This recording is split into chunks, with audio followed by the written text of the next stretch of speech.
Parame Satyamayi Parame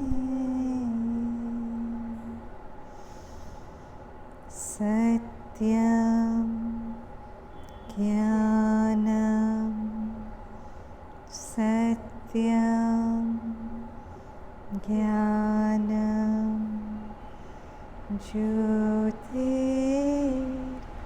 Aravinda Jyotir Aravinda Jyotir Aravinda.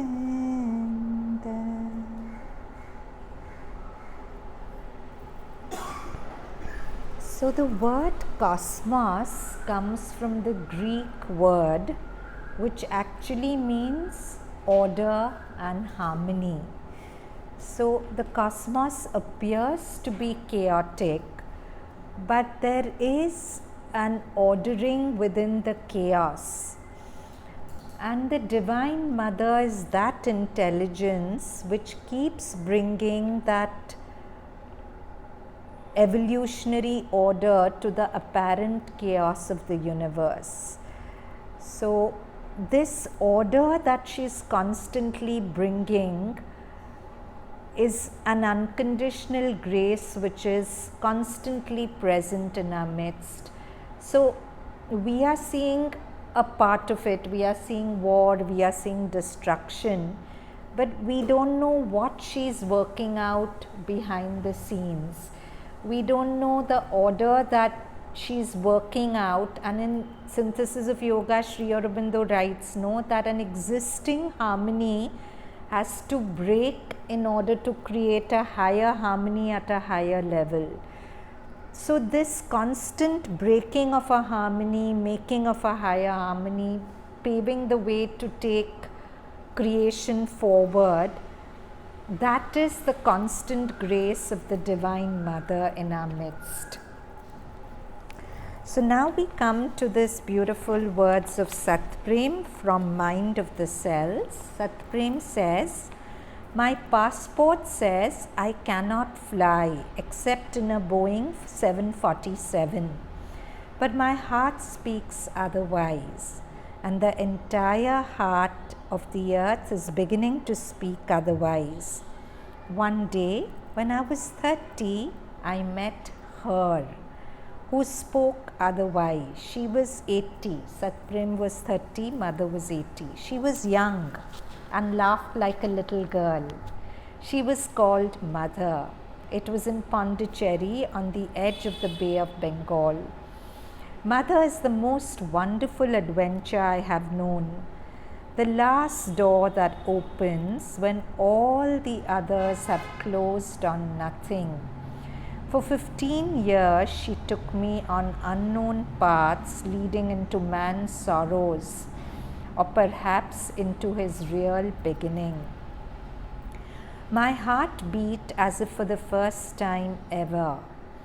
Mother is the secret of the earth. No, she is not a saint, not a mystic, not a yogi. She doesn't come from the east or the west. She's not a miracle worker either, nor a guru, nor the founder of a religion. Mother is the discoverer of man's secret when he's been shorn of his machines, his religions, his spiritualism, his materialisms, his Western or Eastern ideologies, when he is himself simply a heart beating and calling for the earth of truth, simply a body calling for the truth of the body, like the seagull's cry for space and high wind. So Satprem says Mother is the secret of the earth. What does he really mean? Mother is the secret of matter. Mother is the bridge between spirit and matter, which can make matter reveal the hidden spirit that is inside it. So now there is this beautiful passage. It's by Preeti Das Gupta's in Moments Eternal. So Preeti Das Gupta grew up with the mother and had such a close relationship with her that once when mother had asked her to learn French from a particular teacher, and one day she couldn't go for the French class because she had a very bad headache, and the teacher told her, no, you haven't done my homework, so you bunked my class. So that day when she went to the mother, Preeti Das Gupta, she was all tears because she'd been very hurt. So mother asked her, why are you crying? So she said, this happened. So mother said, is that all? Chalo, from now on you don't go to her for French, you come to me for French. So she used to go to mother to learn French from her. That was the kind of relationship and care mother used to bestow on people in those days. So this is Preeti Das Gupta's words. The mother used to ask me every morning, what did you dream last night? I would narrate to her my dreams one after the other. From time to time, the mother would explain something. She would not let me go until I'd finished telling her all my dreams. And I too would go on persistently like a good girl. Here is one dream. One night, while I was sleeping, I felt a terrible pain right in the center of my chest. I saw the mother putting her hand into my chest and with intense concentration twisting her fingers as if she was unscrewing a bottle. I began screaming with pain and told her, mother stop, it hurts. What are you doing? It really hurts. But the mother was deeply absorbed and untiringly with great patience. She went on, her hands inside my chest, operating like a surgeon. I just could not remove the mother's hands and kept crying helplessly. I woke up. First, there was that fear of the patient at the time of an operation, and then I was surrounded by that feeling of relief and rest when it is over. I still felt a little angry with the mother, but then look at this. When I went to the mother the following morning and she held me tenderly and asked me about my dreams of the previous night, I just burst out crying. The mother kept telling me, softly, Sri Aurobindo is in the next room. But I just could not stop. Then I slowly managed to tell the mother about my dream. She smiled gently and said, that wasn't a dream. That was a true happening. I was working inside you. I work like this inside everybody. The part that does not want to receive or is slightly closed, I open it in this way exactly as you've experienced. You know, every night I go to each person, and as you watch pictures in a film, I can see all that happens in the ashram and what each one did during the whole day. So there was a story of one boy who went to the mother, and the mother rattled off, today from the beginning of the day you did this, you did this, you did this, you did this, and the boy is just looking at her. So, you know, when Sri Aurobindo was asked, give us some principle to follow. I mean, in your yoga, you just tell us open to the mother and that's all. So he says, if you really want one principle to follow, always behave as if the mother is watching you, because she always is. So, you know, for many of us, we are a different person when we are with people, because we have to put up an identity, a persona, a way of being. We have to present ourselves in a certain way. But when we are alone, then it's okay. We can throw things around. We can act any old way. But Sri Aurobindo says that never think you don't have an audience. The mother's always watching over you, and she proved it to people in the ashram like this. So I kept staring at the mother quite stunned. On seeing me, the mother started laughing so much that her eyes glistened with tears. So in this way, day and night, the mother in her Mahasaraswati aspect goes on laboring untiringly. So sometimes her working in us may cause us pain, like it did in Preeti Di's dream, but that pain is what we need in the moment for us to grow. Anahita would tell them some very beautiful things. This is Preeti Das Gupta again. What lovely discourses these used to be. Once he spoke to them about the true meaning of the golden chain. Mother had said many times, whoever gets my touch, whoever has a second of true aspiration, true love for me, he is finished for his life, for all lives. He is bound to me. I have put a golden chain around his neck, his heart. He is bound eternally to me. Anahita explains, it is a thing nobody can see, you yourselves don't see, but it is a fact, it is there. The golden chain is there within your heart. Wherever you go, you drag that chain. It's a lengthening chain. How far you may go, it is an elastic chain. It goes on lengthening but never snaps. In hours of difficulty, in hours of doubt and confusion in your life, you have that within you to support you. If you are conscious of it, so much the better. If you are not conscious, believe that it's there. The mother's love, her presence is there always. This chain is the mother's love, her presence in each and every one. In times of pain and sorrow, in times of turmoil in our lives, the mother's love gives us strength to fight the battle, gives us faith. This is the mother's infinite friendship, her inexhaustible love for everyone. This is why I repeat once more, the mother is our mother, mother is our friend, everyone's friend. The mother loves us, loves all human beings and trusts them. By taking support of this power of the mother's trust, a new I takes birth in us. The I that used to stumble and fall at every step suddenly starts changing by coming in contact with the mother's infinite love and friendship. It's such a mysterious thing. He who can in this way, he can make flowers bloom. So what a reassurance that mother's presence within us is like a golden chain of protection. You know, people wear charms and chains outside for protection. But mother said, if you felt one moment of true love for me, that true love has sown the seed of this golden chain in your heart, and you're my responsibility for lifetimes to come. So that's why in mother's yoga, we don't really believe too much in external charms, external puja, because all that is limited. But once you make that contact with mother and she becomes your constant eternal amulet of protection, and she is the most powerful force in the world, right?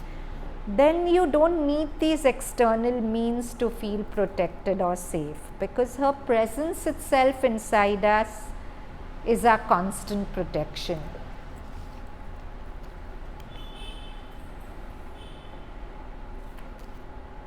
Okay, now these are beautiful lines from Savitri, page 311 to 314.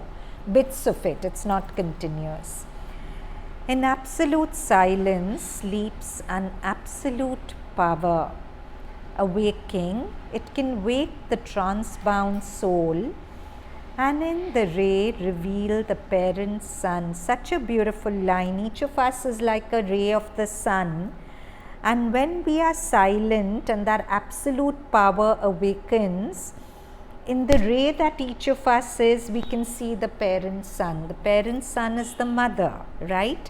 Somewhere else in Savitri, there's a line, she is the sun from which we kindle all our suns. So in absolute silence sleeps an absolute power. Awaking, it can wake the trance-bound soul, and in the ray reveal the parent sun. It can make the world a vessel of the Spirit's force. It can fashion in clay God's perfect shape. To free the self is but one radiant pace. Here to fulfill himself was God's desire. To free oneself is to get the nirvana that Buddhists talk of, is one radiant pace. But in Sri Aurobindo's integral yoga, he wants to fulfill himself here in matter, here in earthly life. This is again a very beautiful line. A moment's sweetness of the all beautiful cancel the vanity of the cosmic world. What is the vanity of the cosmic world? It's the different cycles that our ego takes us on. Ego is vanity. Cosmic world, the different cycles we go on again and again because of our ego. But a moment's sweetness of the all beautiful. We go to the samadhi or we come here. See, whenever we are unhappy or hurting, we should understand that the only thing in us that can ever hurt is our ego. The rest of us can't hurt. If we are hurting, it's the ego which is hurting. And that's the vanity of the cosmic world. But one moment of really connecting with her, a moment's sweetness of the all beautiful, cancel the vanity of the cosmic world. We've all felt this, right? We sometimes are so hurt, so wounded. We sit in the mother's presence and somehow all that goes away or becomes irrelevant. So it's a line that many of us, that has lived in many of us. A moment's sweetness of the all beautiful cancel the vanity of the cosmic world. A nature throbbing with a heart divine was felt in the unconscious universe.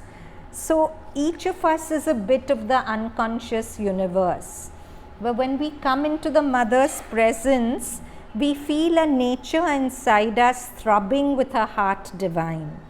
Understood? A nature throbbing with a heart divine was felt in the unconscious universe. It made the breath a happy mystery. Sometimes when we connect with the mother, our breath only brings us so much joy. We can just take deep breaths feeling her presence and we don't need anything more. It's just a feeling of deep contentment. A love that bore the cross of pain with joy. Eudaimonize means redeem the sorrow of the world. Made happy the weight of long unending time, the secret court of God's felicity, transcending all that is, denying none. So the mother is a force that transcends everyone but denies none. For her, everything and everyone is as important. I gave you that example. She's the divine mother. She's working with the rhythms of the universe. But when little Preeti was hurt, she said, okay, don't go to your French teacher, come to me, I will teach you. That was the kind of love and compassion she had. So transcending all that is and denying none. And also there's that other very beautiful vignette where there were some people who were, that time mother was in her body, and in South India people called her Annai. And they were at a railway station very excitedly talking about this Annai and all the magic she's supposed to have done, and they were on her way to meet her. And there was this one poor beggar, poor person who was listening to all this, and he was somehow connecting with the mother, and he was saying, this Annai, I wish I could meet her, but I'll never be able to make my way to her. So he goes up to the people and he takes out a old wrinkled 1 rupee note and says, when you meet your Annai, can you give her this note from me? So they said okay, and they go to meet her, they are talking to her animatedly. And then suddenly this person remembers, oh, I have to give her this note, but he looked at it, it was dirty, it was wrinkled, and he hesitated. But he said, no, I promised this man I must give it. So he gave it to the mother, and the mother held it in her hand, went into a trance. She was known to go into trance. And when she opened her eyes with glistening eyes, she said, the divine will never be able to pay back for this. because for the poor man it was probably his meal. It was, mother knew what value that 1 rupee had for him.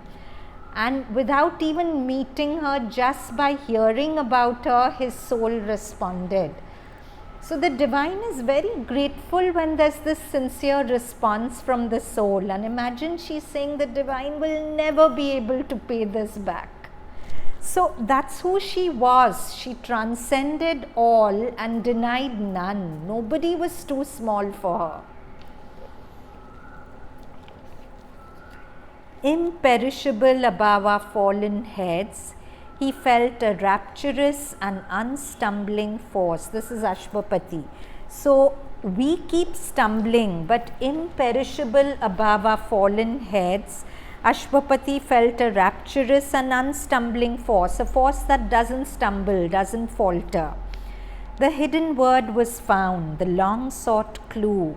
Revealed was the meaning of our spirit's birth, condemned to an imperfect body and mind, in the inconscience of material things and the indignity of mortal life. A heart was felt in the spaces wide and bare. A burning love from white spiritual founts annulled the sorrow of the ignorant depths. This is such a beautiful line. We can just meditate on this. So, sorrow of the ignorant depths is the sorrow of our subconscious, our inconscient, our old ways of being. And mother is this burning love from white spiritual founts, pure founts of light, which plunges into the subconscious, annuls it, changes things for us.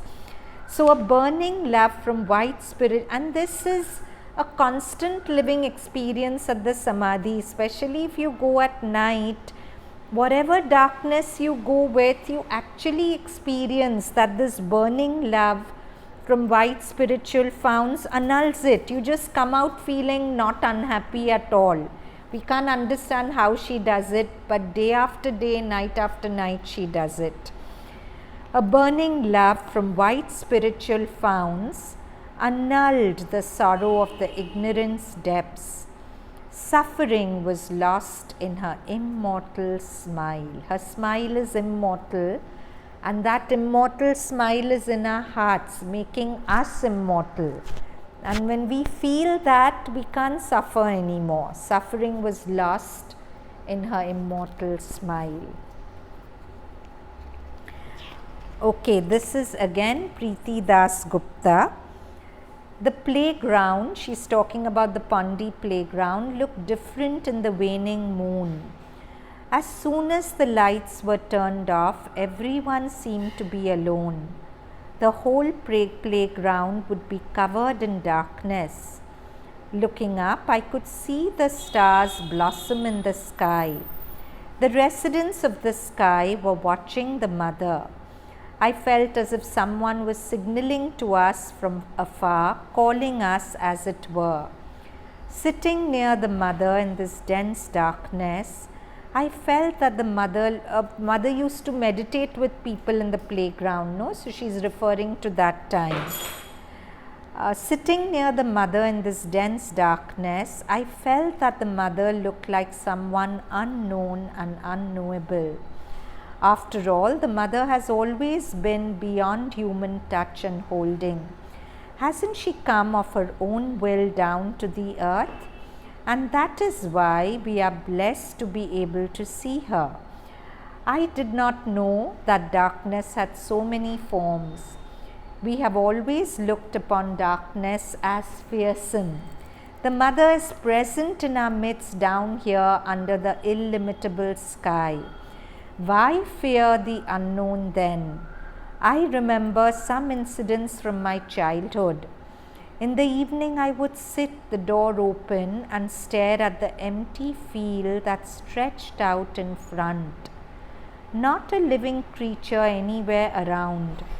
My little mind, looking out to that boundless darkness, would be overcome with some kind of sadness.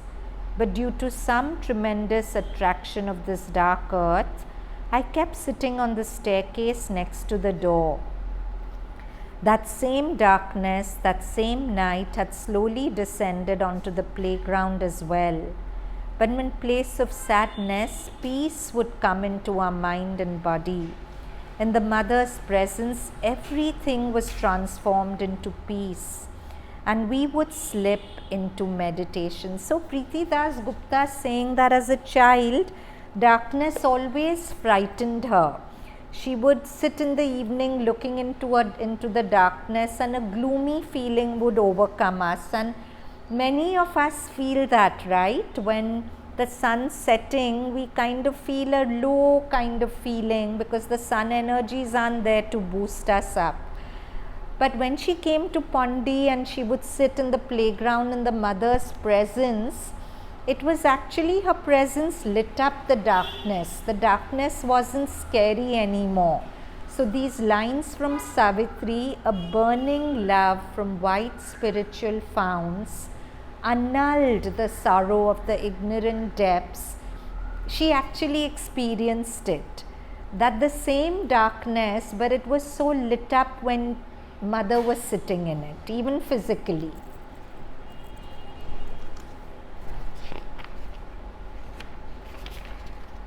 When I opened my eyes, she said, I saw thick darkness flooding all around. The mother always kept calm. All of a sudden I felt, who are we sitting with?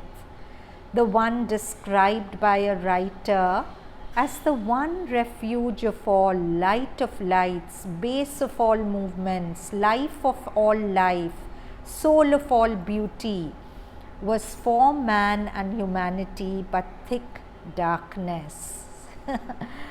I'm reading this line again. The one described by a writer as the refuge of all, light, this is Aditi, the Adi Shakti, light of all lights, base of all movement, life of all life, beauty, soul of all beauty, was for man and humanity but thick darkness. This reminds me of the giant story, which I've told you very often. So, if you picture Mother Grace to be a giant which is huge, if you try to give a dimension to infinity, it will be thousands of stories tall, right? And more than that. But just to give it a dimension, imagine that she's so huge. So if she's standing in front of her, because of dimensions, we won't see her, right? If we were an ant on the floor, the ant can't see us. Its eye is too small. If it's here, to the ant, I'm just a big skin-colored wall. Do you understand? So because of dimensions, we don't see her, but she can see us in great detail. In Savitri, there's that beautiful line, unmarked, unfelt, it sees in him and acts. The grace we don't mark, we don't feel because we are too unconscious and too small in our consciousness. But she sees us. So, was this due to an absence of form, what we cannot understand, cannot know, whose core we cannot penetrate for lack of a path?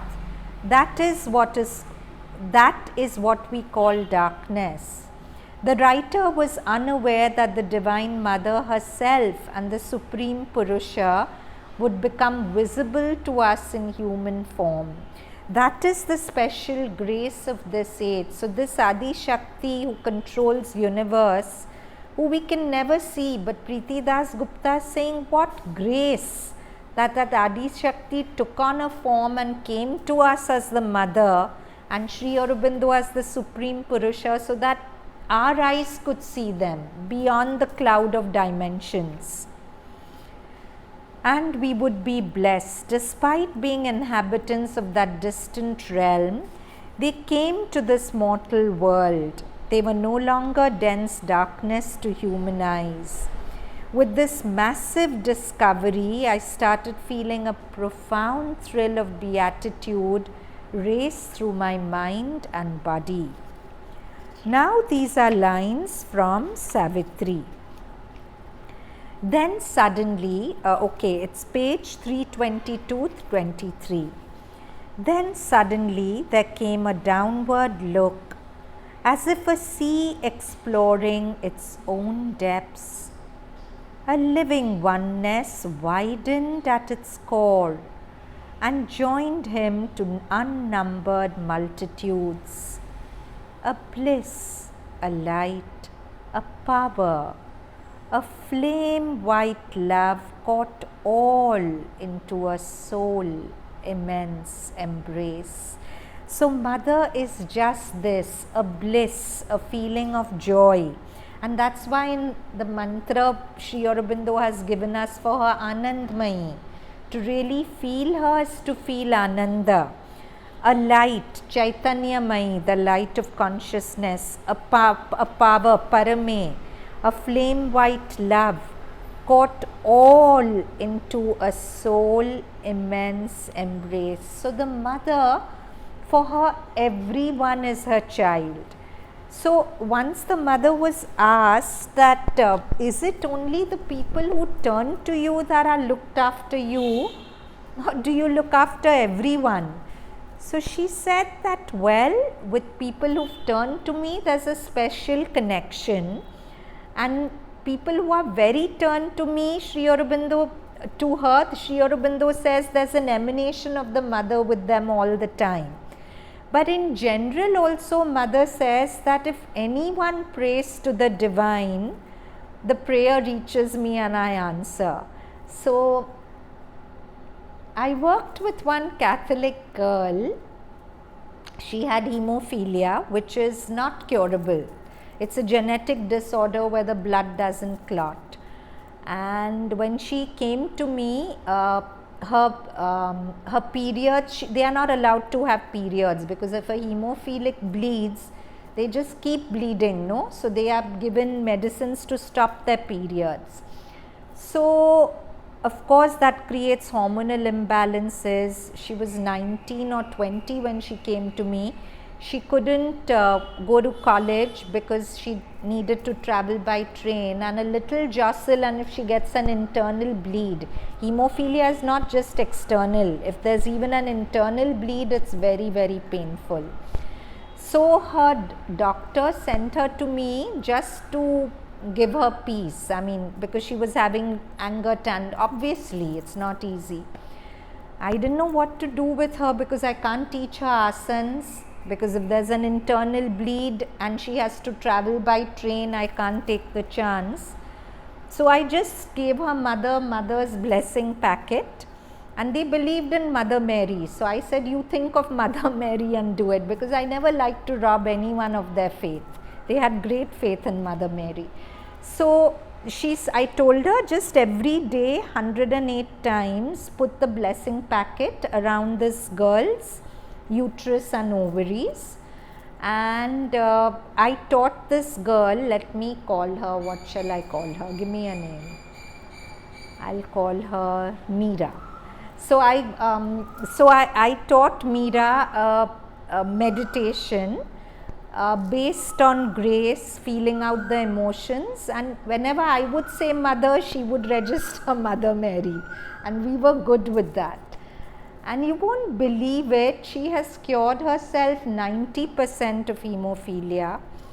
She gets her periods regularly without needing to stop it, and her doctor is just shocked. Her doctor says this is a medical miracle. So this girl is not even consciously turned to the form of mother, but just her faith in mother in any form, and the mother responds. So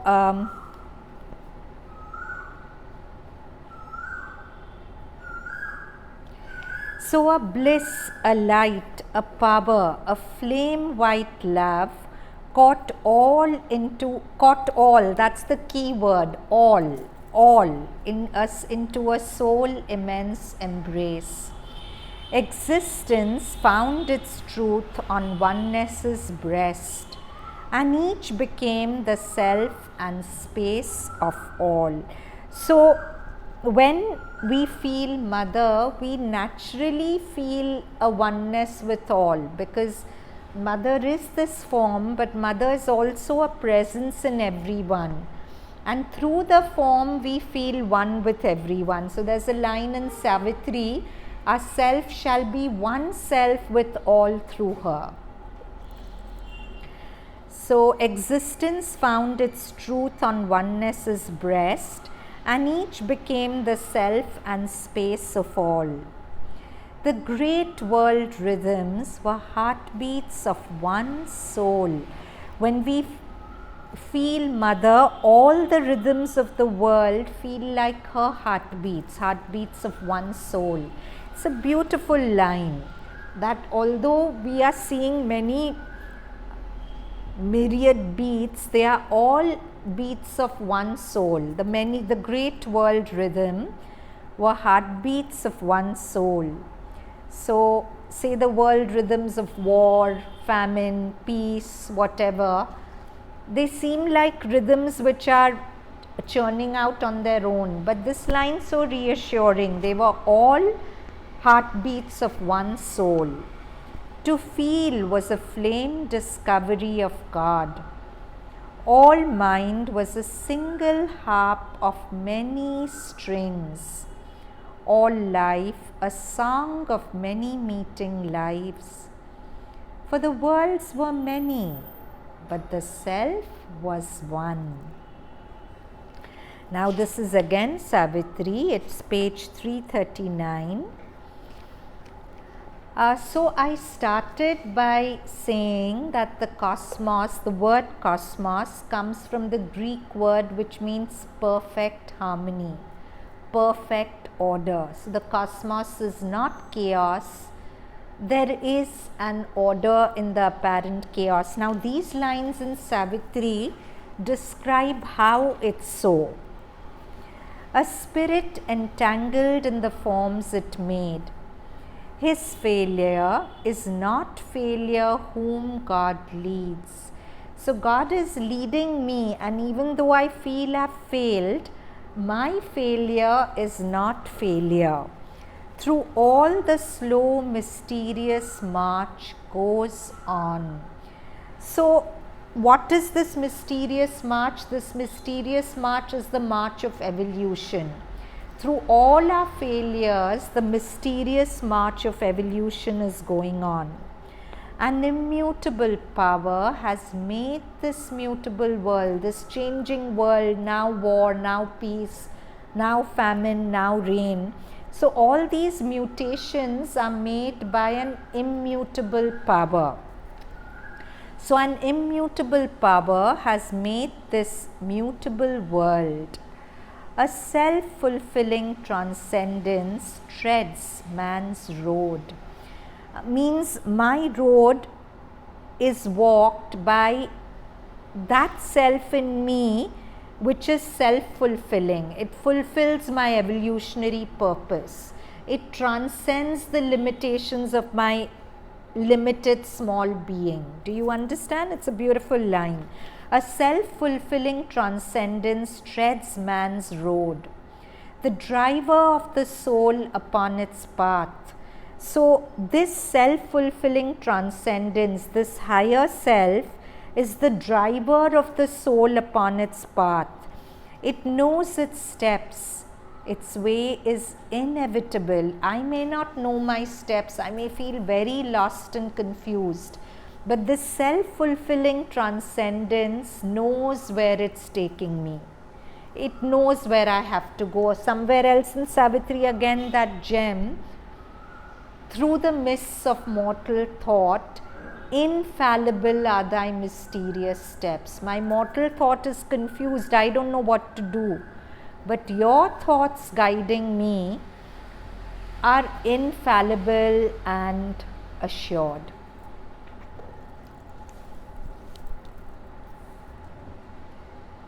So I just want to share, it's so beautiful. She sometimes works through your thoughts, she sometimes works through somebody else's thoughts. So there's a student of mine who was just in passing saying I'm feeling very tired, but maybe it's because I'm running around, maybe this, maybe that. I didn't think much of it. So I'm not taking credit for me, but recently when I was in Pandi, I was with the mother and out of the blue the thought popped in, she should do her thyroid, her B12, her iron and vitamin D tests. So I told her to do these 4 and she messaged me today that exactly these 4 all were low. And she said, I never even thought of it. So I messaged her, don't worry, mother did. Because I promise you I wasn't thinking about her. I just thought it was normal tiredness which everyone feels. But out of the blue the thought came, and it came with a kind of certainty that it has to be conveyed to her. So in different ways, through our thoughts or through other people's thoughts, the mother works, the mother guides.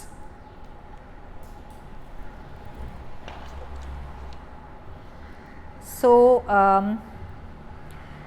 a self-fulfilling transcendent treads man's road, the driver of the soul upon its path. It knows its steps, its way is inevitable. And how shall the end be vain when God is guide? So, how can we end in hopelessness when God is guiding us? We can't. However man's mind may tire or fail his flesh, a will prevails, cancelling his conscious choice. Sometimes I feel like giving up. I feel so dark and hopeless, but a will prevails, cancelling his conscious choice. I'm not allowed to give up, no matter what.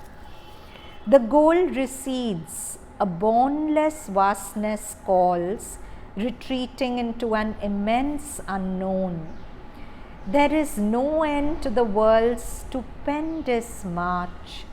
There is no rest for the embodied soul. It must live on, describe all time's huge curve. An influx presses from the closed beyond, forbidding him rest and earthly ease. Till he has found himself, he cannot pause. A light there is that leads, a power that aids. Unmarked, unfelt, it sees in him an act. This is again a mantra we should learn up.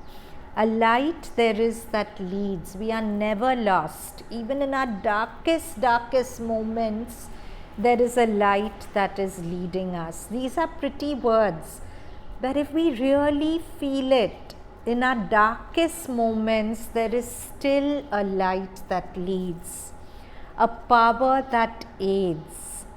Unmarked, we don't mark it. When we are dark, we can't sense anything. Unfelt, it sees in him, in man, and acts. What a powerful and beautiful line.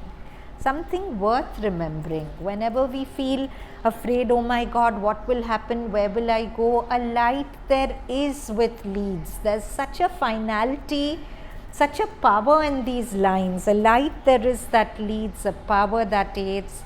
Unmarked, unfelt, it sees in him and acts. Now this is page 342. For even through the mists of mortal thought, infallible are thy mysterious steps. And though necessity dons the garb of chance, hidden in the blind shifts of fate. So sometimes things that happen to us which we feel are just chance, like this girl mentioning to me that she's feeling tired, it was just casually said. It felt like chance. But in the grand scheme of things, it was necessary for her to say it. So though necessity dons the garb of chance, hidden in the blind shifts of fate, she keeps the slow, calm logic of infinity space and the inviolate sequence of its will. So I'm reading this passage again without explanation. For even through the mists of mortal thought, infallible are thy mysterious steps. And though necessity dons the garb of chance, hidden in the blind shifts of fate she keeps the slow calm logic of infinity's space and the inviolate sequence of its will. So this was Savitri, page 342. Now we come to letters on yoga. Sri Aurobindo's words. It is by confidence in the mother that the opening needed will come when your consciousness is ready. It is not by meditation alone that what is needed will come. It is by faith and openness to the mother. So beautiful. He's made it so simple. He's saying that it is by confidence in the mother, by not second guessing, will she do it for me, will she not? It is by confidence in the mother that the opening needed will come when your consciousness is ready. It is not by meditation alone that what is needed will come. It is by faith and openness to the mother. Further, he says, in this yoga, all depends whether you can open to the influence or not. This is a very subtle point in Sri Aurobindo's yoga, mother's influence. So, sometimes there are some people who will go to the samadhi and say, yeah, it was very beautiful, but I didn't feel anything. Because they are not yet ready to her influence.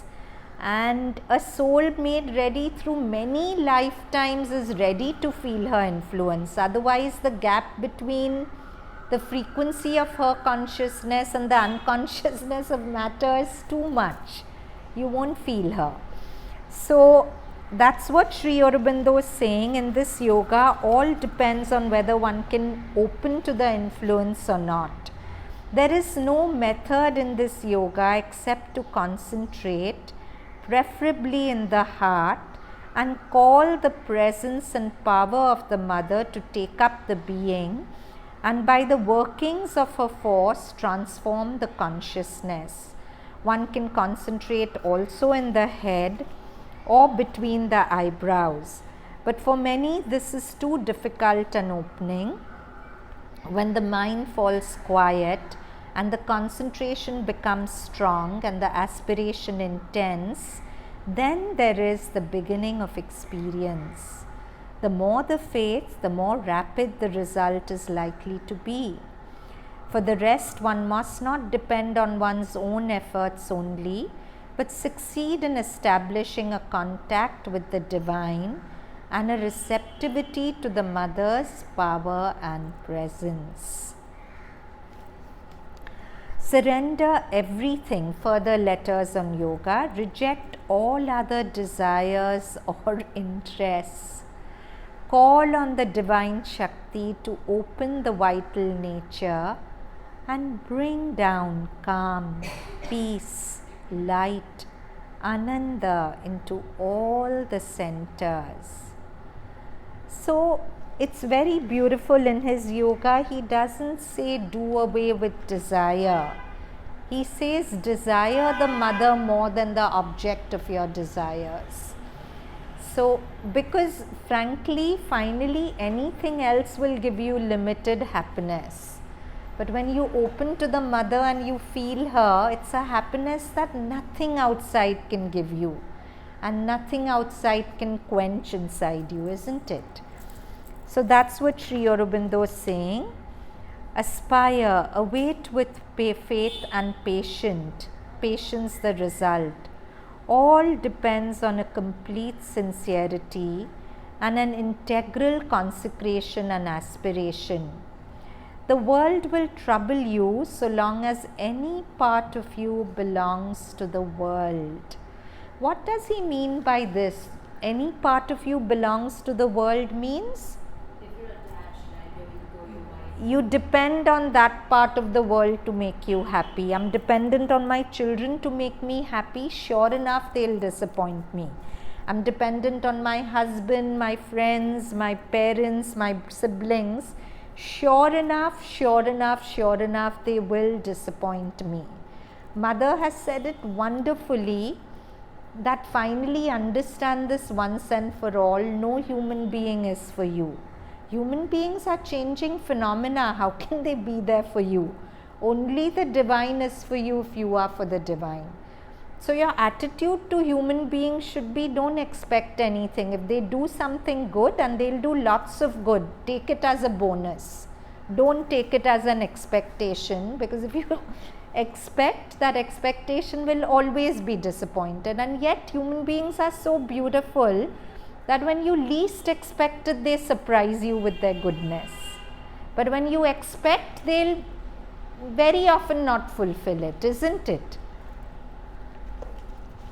So that's what Sri Aurobindo is saying. The world will trouble you so long as any part of you belongs to the world. It is only if you belong entirely to the divine that you can be free. So I recently met a friend, a very dear friend who lives near Pandi, who told me something I thought about a lot. She said that I'm not dependent on she lives alone. And she says, I'm not dependent on a single human being.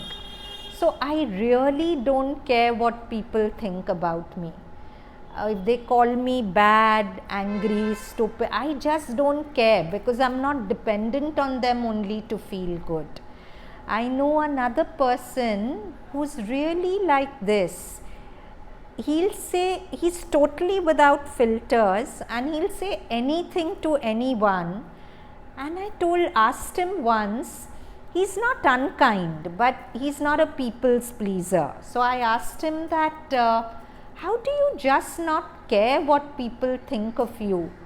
So he gave me such a beautiful answer. He told me that, will what people think of me change my relationship with the mother? No.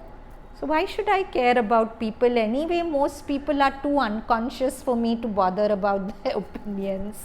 Why should I care? And it was so beautiful to live like that, because half our misery comes from, he said this to me, he thinks this about me. It's all unnecessary.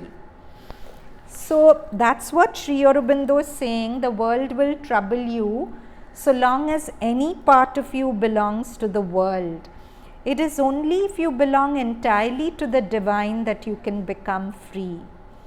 The opening is the same for all. It begins with an opening of mind and heart, then of the vital proper. Then it reaches the lower vital and the physical. The opening is complete. So it begins in the mind and heart, in the higher vital, and then it tapers down to the lower. But with the opening, there must be the full self-giving to that which comes down, which is the condition of the complete change. It is the last stage that is the real difficulty, and it is there that everyone stumbles about until it is overcome, in the lower vital. Always keep in touch with the divine force.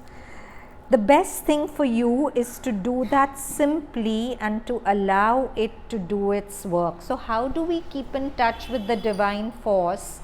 By just constantly remembering Mother. It is as simple as that.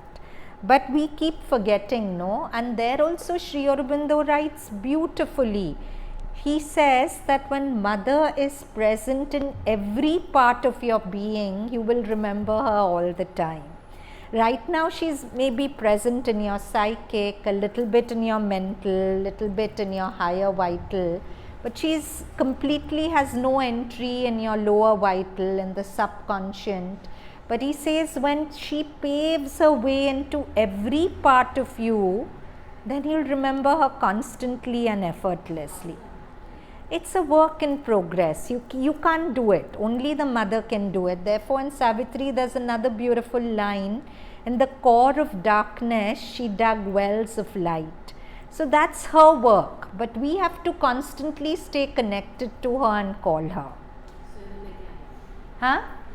Even mechanically. Mother says that even if you can't feel me, take my name mechanically. Even through that, I'll find a way to enter you. And never lose your faith. Whatever your circumstance, keep your faith that Mother will do it for me. Mother is doing it for me. Even if I can't feel her, unmarked, unfelt, still she acts. Yeah. For faith. I mean, when suppose, so your vital has doubts as well, right? Which is Yeah. the opposite of faith. Yeah. So that time, if you know that you doubted and not having faith, so you can remember and offer it to her. Of course, you can remember and offer it to her, and you know, it's Those things are coming. Right? those things are coming, and mothers like a living mother inside us all the time, and we can access her to converse with her all the time. You can just tell her, mother, just now I'm feeling this doubt, this faith. She's like a 24/7 counselor available to you. Just start having conversations with her, even with your eyes open. You know, if you're with people, it's amazing how she listens and she responds. So,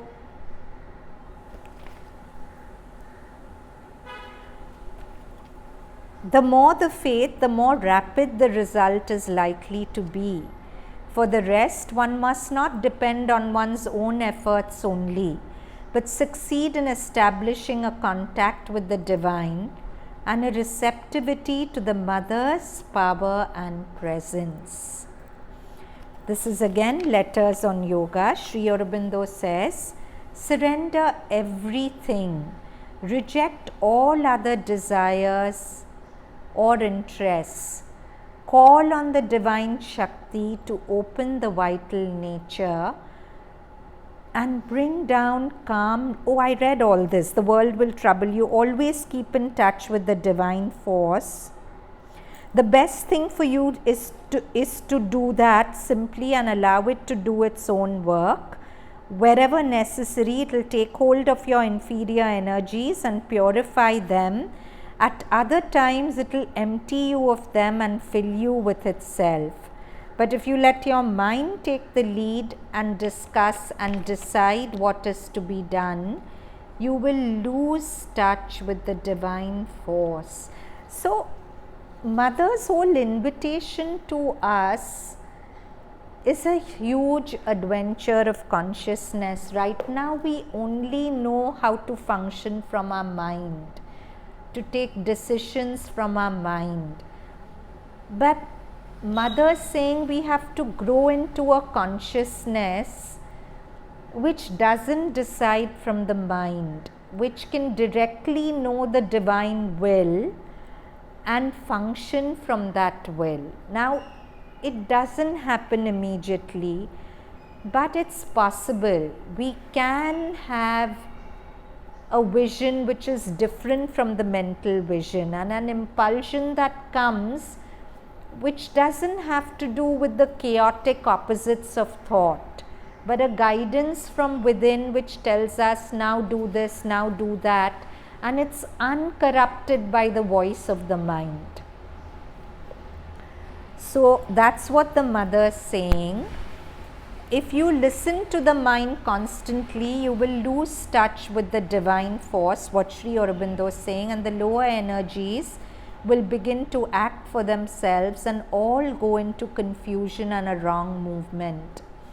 Offer yourself more and more. All the consciousness, all that happens in it, all your work and action. That is one. Two, if you have faults and weaknesses, hold them up before the divine to be changed or abolished. It's so simple. Recognize it. Offer it to Mother either by writing her a letter or having a conversation with her. And if you do it with sincerity, you'll see how those faults will get weaker and weaker. It can start with mental, but eventually it can be a psychic feeling. Eventually it can be an offering right from deep within the heart. That's when it really clicks. But it can start with the mind. It opens small channels also. It opens little channels, yes. And if you don't know to do it, ask her, teach me how to do it. And you will be, see, that's why nobody can teach you the process. In this yoga, the fundamental teacher is the Mother, the fundamental guru is the Mother. All the rest of us can only give you broad guidelines, but how it clicks inside you It's unique, and Sri Aurobindo says, in my yoga, there are as many paths as there are sadhaks. Each sadhak finds his own way to communicate and open to the mother. So ask her, she'll teach you how to do it. She'll teach you everything if you're sincere in your asking. So offer yourself more and more, all the consciousness, all that happens, offer your weaknesses. And 3, try to do what I told you. Concentrate in the heart till you constantly feel the present there. So there are 3 guidelines Sri Aurobindo says. Offer everything you do to the mother, the work you do before you eat. If you have faults, offer those faults to the mother. And 3, concentrate in the heart. Keep aside a certain time every day to feel her presence inside. And then the goal is that whatever I'm doing, whether I'm speaking, whatever I'm doing, even if I'm in pain, I'm feeling her presence through the pain. And then there's no pain. If you feel her presence, at least if it's an emotional pain, then there's no pain if you feel her presence. So these are the 3 broad guidelines he gives us.